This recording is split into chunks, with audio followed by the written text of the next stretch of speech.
puntland oo mar aad madaxweyne u tartantay 2009 adoo intan ka dhalin yar oo qurba ka yimid oo xam badan u hayay inaad waxun ka hagaajin karto laba door oo muhiim ah dowladda Soomaaliya ku leedahay mar waa in ay buddig u tahay nidaamka federaalka oo xubintii ugu horreysay federaal oo intii isu timaado dhahdo dalka federaal inuu aan rabnaa sida noqdo ay ahayd talabaadna waxay ahayd xaaladahan kale markii la soo gaaro puntland waxay lahayd cod weyn oo Soomaaliya siyaasadeeda wax ka jaangooyay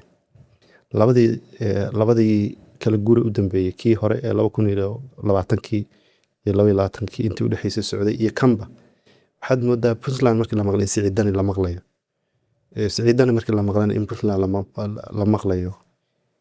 soo leedama oran karo siyaasiyiintiina ka soo jeeda deegaankaas ee hanka kale xamar inaad ka gaabiseen inaad puntland gudaheeda xitaa ka bilowdaan dareen ah in dawladda puntland la xisaabtamo lagulana xisaabtamo gudaheeda siday u maamulayso iyo sida federal structure wax ugu kordhinayso way su'aal muhiim ah oo gar ah way su'aashaas waana run oo maaragtay intii transition ay hadda la soo maray waa runta magaalada Garowe waxay lahayd saameyn weyn oo transitionka Soomaaliya haday noqon lahayd markii ra'yiga federalismka la keenay federalismka cusub la keenay haday aan lahayd dhamaystirka dastuurka ku meel gaarka ah ee 2012 haday aan lahayd tii maaragtay dhamaystirkii dastuurka iyo aasaasidii aqalka sare iyo aqalka hoose iyo maaragtay structure-kii ugu dambeeyay dowladnimada iyo xataa tii ugu dambeysay 2012 haday aan lahayd in la isugu yimaado magaalada Garowe oo siyaasiyiintii oo dhan isugu yimaadaan meeshaas uu ka bilowday fikir dhaqaaq oo ka yimaada intaasba hadda waa runta doorkaas ma muuqdo waxyaalaha nagu kalifay inaan ku noqono oo boorka ka jafnana taas ka mid ah waxaan u maleynayaa waxa dhici karta odayga meesha madaxweynaha ka laftiisa ayaa personal ambition-ka oo maaragtay madaxweynaha ka rabo Soomaaliya iyo madaxweynaha Puntland doorkii laga rabay isku wadkeedii baa adkaaday ilaa marka madaxweynaha Puntland tahay oo aad tahay state-ka ugu weyn federaalka state-ka laga sugayo oo maaragtay in ra'yi ka yimaado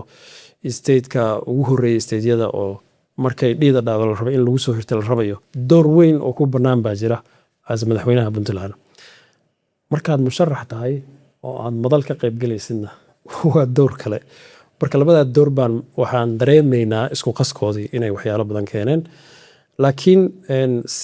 arintuna siday tahay ma ahan oo hadda dhaqaaq fara badan oo siyaasiyiinta reer Puntland ah oo maaragtay Garowe ku noqda oo gaalkaayo ku noqda oo markii la joogo Muqdisho iyo Nairobi la joogo arrimahaas ka wareysta ka wada hadla tala ka wada leh waa ay jiraan waxaan la rabaa in la isu keeno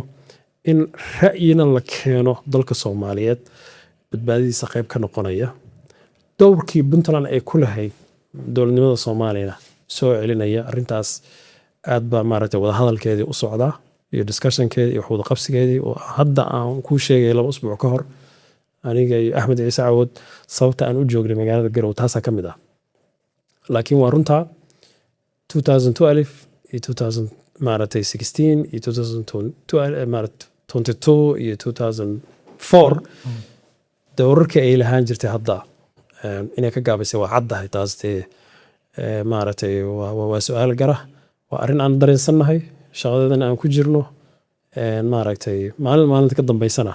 aad guuxeeda maqli doontaan hadii la yiraahdo ku diirso lacagahaaga daqiiqada gudahood walwal iyo daahid la'aan adigoo adeegsanaya abka Juba Express haddii aad joogto waqooyiga America Yurub ama dalkii hooyaba Juba Express waxay ku sahlaysaa adeeg fudud degdeg ah la iskuna halayn karo hadda la soo deg abka Juba Express